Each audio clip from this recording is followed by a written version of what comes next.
Interoperability sa nagalain-laing maritime agencies uban ang Naval Forces Central gingusgan atol sa gipahigayng tulo ka adlaw nga banda or Bantay-Kadagatan Exercise. Anong report?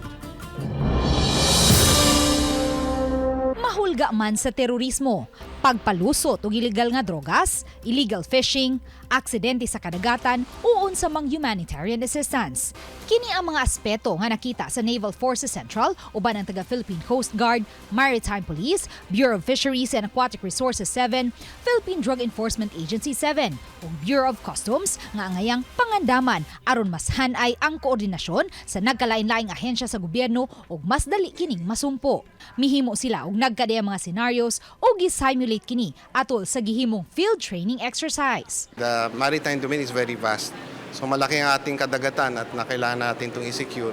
Yan naman ang ginagawa ng exercise na to. Yan naman talaga ang pangunahin niyang objective na siguraduhin mapangalagaan ang ating kadagatan. So kailangan joint or interagency.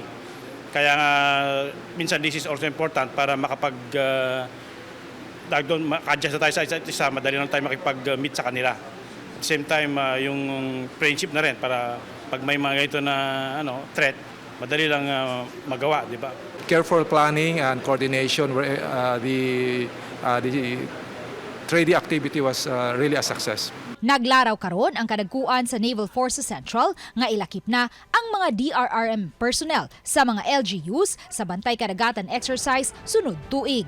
Uban ni Godfrey Rillian, Luan Merondina, Balitang Bisdak.